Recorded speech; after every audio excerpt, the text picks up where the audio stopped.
ఇకపోతే జూనియర్ ఎన్టీఆర్ గారు ఎందుకు రాలేదు అని చెప్పి చాలామంది రాదంతం చేస్తున్నారు. బన్నీకి ఆహ్వానం అందినా తను రాలేదు. ఎందుకు రాలేదు అంటే తనకంటూ ఏదో కార్యక్రమం ఉంది. మన తరఫున వీళ్ళు వెళ్తున్నారు కదా అని చెప్పేసి రామ్ చరణ్ రాలేదు, ప్రభాస్ గారు రాలేదు, మహేష్ బాబు గారు రాలేదు, చాలామంది రాలేదు. అలాగే జూనియర్ ఎన్టీఆర్ రాలేదు. అంతే తప్పించే మీ సొంత ఫ్యామిలీలో ఫంక్షన్ జరిగితే నువ్వు రావా, నీకు రెస్పాన్సిబిలిటీ లేదని చాలామంది ట్వీట్ పెడుతున్నారు. ఇది చాలా తప్పు. ఆ టైంలో ఏం జరిగిందంటే యాక్చువల్గా దేవర షూటింగ్లో ఎప్పుడో జరిగిన సిట్యువేషన్ ఇది, మళ్ళీ ఇప్పుడు ప్లాన్డ్ కాదు, బాగా గమనించుకోండి. దేవర షూటింగ్ టైంలో ఎన్టీఆర్ గారు మామూలుగా ఉన్నప్పుడు ప్రశాంత్ నీల్ గారు కలవడం జరిగింది. మన డేట్లు ఉన్నాయి కదండి, సో అండ్ సో ఇది సంగతి. నెక్స్ట్ ప్రశాంత్ నీల్తో సెట్లోకి వచ్చిన తర్వాత వాళ్ళు సరదాగా మాట్లాడుకుంటూ వాళ్ళ ఊర్ల గురించి, కర్ణాటక గురించి ఆయన మాట్లాడడం, మన తెలుగు రాష్ట్రాల టెంపుల్స్ గురించి ఈయన చెప్పడం, అలాంటి ఒక సందర్భం ఎదురైంది. ఈ సందర్భంలో అవునా, మా అమ్మగారికి ఒక మొక్కు ఉండేదండి, కేశవనతేశ్వర టెంపుల్ అక్కడ మూడుగుల దగ్గర ఉంటుంది, కెరాడి అనుకుంటా, అక్కడ ఒక మొక్కు ఉండేది. ఎప్పుడో మా అమ్మ ఉన్నప్పుడు, అంటే మేము కూడా పుట్టామో లేదో తెలియదు, కొన్ని ఏళ్ళ క్రితం, 30 ఏళ్ళు 40 ఏళ్ళు, ఆవిడకు మొక్కు ఉండేది. తర్వాత ఆవిడ తీర్చుకోలేదో, ఎప్పుడు వెళ్ళలేకపోయింది, అంటే సందర్భం రాలా అని చెప్పుకొచ్చాడు.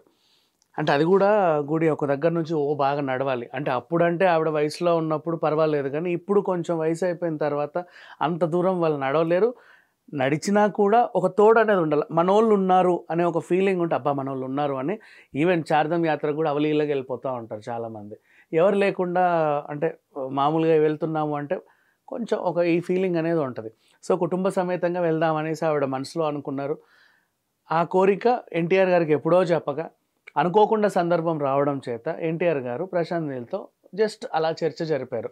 ఇలా ఉంటుంది అంటే, అవునండి ఆ టెంపుల్ చాలా బాగుంటుంది, నేను 10 సార్లు వెళ్ళానని ప్రశాంత్ నీల్.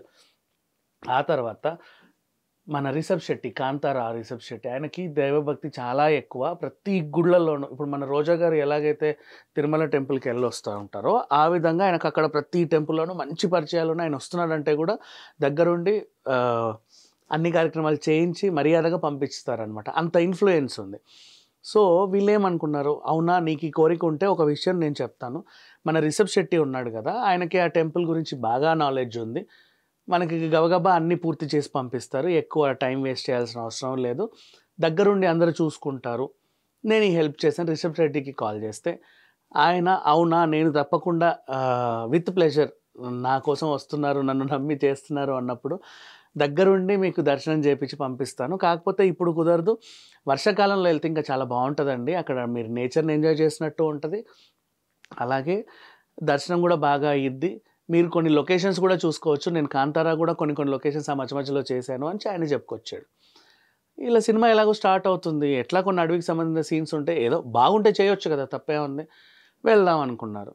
అప్పుడు అనుకున్న తర్వాత వర్షాకాలం రానే వచ్చింది. వర్షాకాలం వచ్చిన తర్వాత ఇప్పుడు మళ్ళీ డేట్లు కూడా కుదరదు కదా, రిషబ్ శెట్టి కూడా బిజీయే, ప్రశాంత్ నీల్ కూడా బిజీయే, ఎన్టీఆర్ గారు బిజీయే, వాళ్ళ పిల్లల స్కూళ్ళు మానిపించాలి, వాళ్ళ ఆవిడ కూడా బిజీయే, వాళ్ళ అమ్మగారు కూడా బిజీయే, అందరూ కలిసి ఒక డేట్ ఫిక్స్ చేసుకుంటే మొన్నకు వచ్చింది.